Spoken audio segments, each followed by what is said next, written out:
आप देख रहे हैं दुनियादारी न्यूज़। मैं जयपाल सिंह। हम टिकरी बॉर्डर पर आज मौजूद हैं और हम पहुंचे हैं डल्लेवाल साहब के पास। तो आज उन्होंने एक मीटिंग की है, तो जानते हैं उनसे। सत श्री अकाल जी। सत श्री अकाल जी। जो आज आपकी मीटिंग का एजेंडा था, उसके बारे में थोड़ा हमारे दर्शकों को बताइए। देखिए, हमारी जो आज की बैठक थी, इस बैठक का मेन एजेंडा ये था कि पीछे हम लोगों ने किसानों को ये कहा था कि अब वो अपनी गेहूं वगैरह का काम मतलब समाप्त कर लें, वो चले जाएं, जाकर अपना काम कर सकते हैं। वो किसान चले गए थे। उसके बाद सरकार ने तरह तरह के षड्यंत्र रचने का प्रयास किया, ऑपरेशन क्लीन करने की बात भी करी। अब कोरोना का भय किसानों के अंदर फैलाया जा रहा है। तो इस सबको ध्यान में लेते हुए पीछे हमारी एक बैठक हुई है संयुक्त किसान मोर्चा की। उसमें ये फैसला लिया गया है कि यहाँ पे धरना स्थल पे अब संख्या फिर से बढ़ाई जाए और उस पे काम करते ये एक प्रोग्राम दिया गया है कि पंजाब की ओर से 10 तारीख को शंभू बॉर्डर पे हमारे बहुत बड़ी संख्या में गाड़ियाँ इकट्ठी होंगी, हज़ारों की संख्या में होंगी। वो वहाँ से किसानों को लेकर आएंगी और उसके बाद 12 तारीख को इधर सरदुलगढ़ की ओर इस साइड पे मतलब ये पूरे का पूरा इलाका इधर का ये हज़ारों गाड़ियाँ इधर भी एकत्रित होंगी और वो बड़ी भारी संख्या में किसानों को लेकर इधर आएंगी। क्योंकि इसमें दो बातें हैं। एक तो सरकार ये कह रही है कि जो भी किसान इधर से उधर जाएं, उधर से इधर आएं, जो लोग जाते हैं, जो आते हैं, उनसे ये मांगा जाता है कि आप अपना कोरोना नेगेटिव की रिपोर्ट दिखाएं या फिर आपने क्या मतलब वैक्सीनेशन ली हुई है उसकी मतलब कार्ड दिखाया जाए। देखें, ये तो मतलब दोनों काम ही किसानों के लिए नहीं हो पाएंगे, हम नहीं करवाएंगे। हम ठीक अच्छे भले हैं, हम तंदुरुस्त हैं, हमें ना तो वैक्सीनेशन की ज़रूरत लग रही है, ना ही हमें कोई टेस्टिंग की ज़रूरत है। आज तक कोई बॉर्डर पर यहाँ जो हज़ारों की संख्या में किसान बैठे हैं, कोई आपके सामने केस आया कि कोई कोविड पॉजिटिव? मैं यही बात कहने जा रहा था कि देखिए, लगभग 400 के करीब जी आज तक जब से हमारा ये प्रोटेस्ट शुरू हुआ है जी किसान शहीद हो चुके हैं जी। और जितने भी किसान शहीद हुए हैं सभी के पोस्टमार्टम हुए हैं जी। जब सभी के पोस्टमार्टम हुए हैं तो किसी एक को भी कोरोना पॉजिटिव की रिपोर्ट नहीं आई जी। जब किसी एक को भी कोरोना पॉजिटिव की रिपोर्ट नहीं आई तो ये मानना बहुत कठिन है कि यहाँ पे कोरोना की कोई बात होगी। हाँ, ये ठीक है, बीमारी है, इसको इसे डिनाई भी नहीं किया जा सकता, बीमारी है।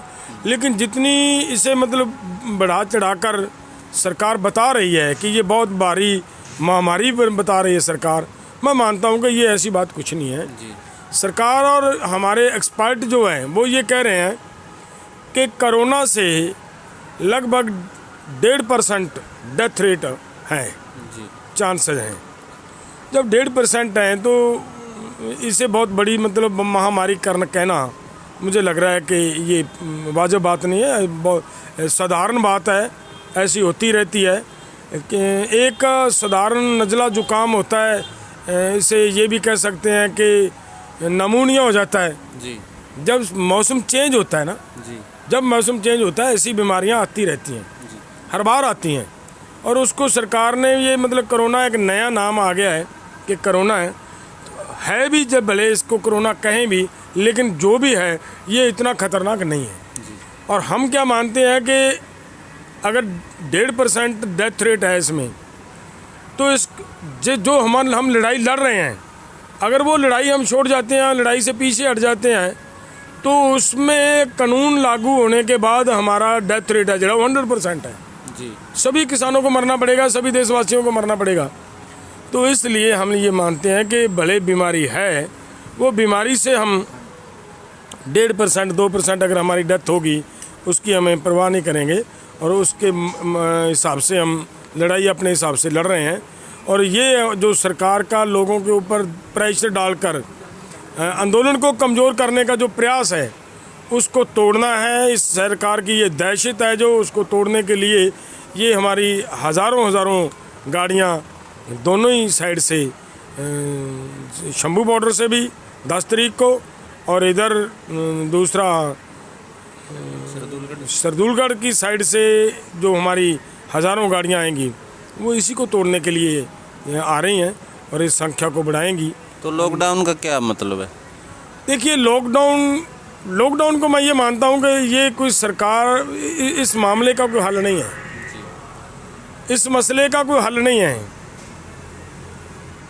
पिछली बार भी लॉकडाउन हुआ, मैं अपनी बात करता हूँ, किसानों की, देश की बात कर रहा हूँ।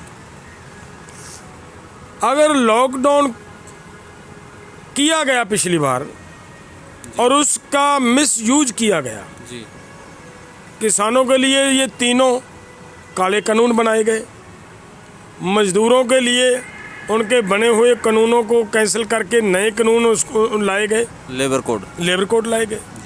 जो कुछ भी ये किया गया वो कोरोना की आड़ में किया गया है, जी, और लॉकडाउन की आड़ में किया गया है। तो हमारा मानना है कि सरकार अब फिर लॉकडाउन करके इस आंदोलन को उखाड़ना चाहती है और इन कानूनों को, और या और कई किस्म के कानून बनाकर देश के ऊपर थोपना चाहती है। इसलिए हमारा मानना है कि लॉकडाउन करना कोई हल नहीं है।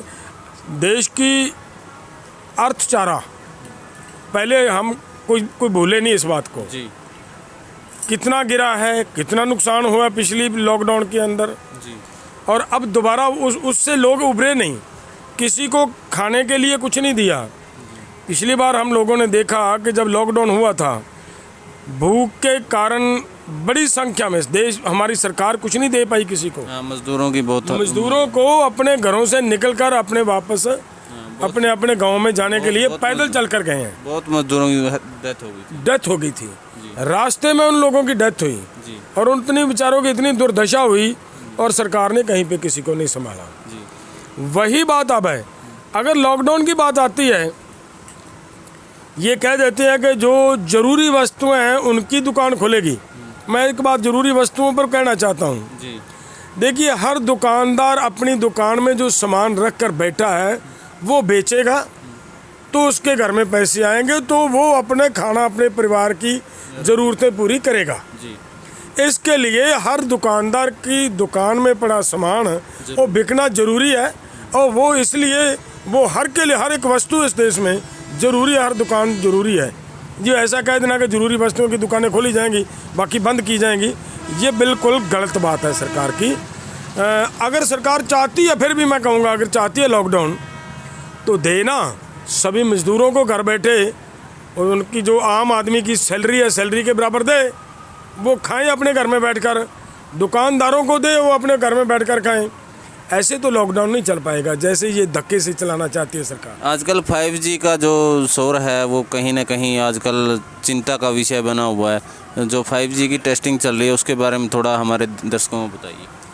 देखिए, जो 5G की बात चल रही है आजकल इसका बहुत रोला पड़ा हुआ है कि 5G की ये जो डेथ हो रही हैं, बहुत लोगों का मानना है, एक्सपर्ट्स का कहना है कि ये सरकार को ध्यान देना चाहिए कि 5G के एक्सपेरिमेंट की वजह से ये हो रहा है।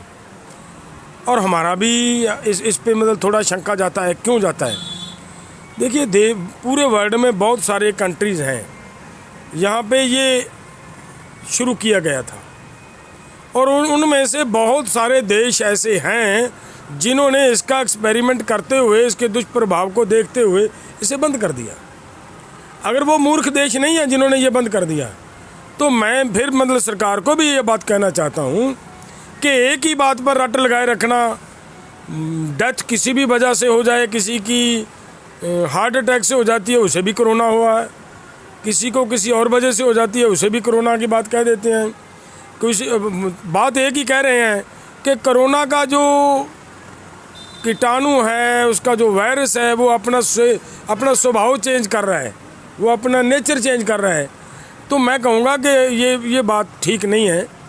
ठीक ढंग से उसका एक्सपेरिमेंट होना चाहिए कि कहीं ये मतलब 5G की वजह से तो नहीं सब हो रहा। देखें, पिछली बार ये कहा जा रहा था कि कोरोना जब होता है तो आदमी की छाती, उसे रेशा होता है, बलगम होती है, तो एक तरह का वो नमूनिया सा होता है, नमूनिया से छाती ब्लॉक हो जाती है, उसकी वजह से आदमी की डेथ होती है। इस बार क्या हो रहा है कि आदमी को नॉर्मल बुखार हुआ, बुखार होने से 2 दिन बुखार हुआ, 3 दिन बुखार हुआ, चौथे दिन आदमी की डेथ हो जाती है। तो ये क्या है, इसको देखने की ज़रूरत है। इस बुखार होने की बहुत सारी वजहें हैं। डेंगू बुखार भी होता रहा है। क्या 5G के क्या दुष्प्रभाव हैं, उस पर मतलब सरकार को ध्यान देना पड़ेगा कि क्या 5G की वजह से तो नहीं हो रहा। मैं फिर से ये बात कहूँ कि इसे डिनाई नहीं किया जा सकता कि हो सकता है सच में जो हमारे एक्सपर्ट्स ये बातें कह रहे हैं, शोर मच रहा है कि 5G की वजह से हो रहा है, हो सकता है ये बात ठीक हो उनकी। और दूसरी बात, ये बात इस बात को तस्दीक भी करती है कि जो बहुत सारे कंट्रियों ने 5G को बंद भी किया। अगर बंद किया है तो फिर बड़ा क्लियर बात है कि कहीं ना कहीं पे इसकी टेस्टिंग का दुष्प्रभाव तो है ना लोगों के ऊपर। अगर दुष्प्रभाव है तो सबसे पहले इसको बंद करना चाहिए सरकार को। इसको बंद करते हुए उसके बाद फिर देखें कि क्या अब डेथ रेट कम हुआ है।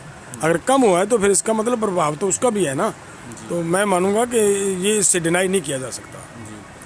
तो ये दले साहब जी ने बिल्कुल अपनी बात जो स्पष्ट ढंग से और आंकड़ों के साथ रखी है। ये बेबाकी के लिए हमेशा से ही पॉपुलर रहे हैं। अपनी बात पूरे तथ्यों के साथ और पूरे विश्वास के साथ, पूरे कॉन्फिडेंस के साथ रखते हैं।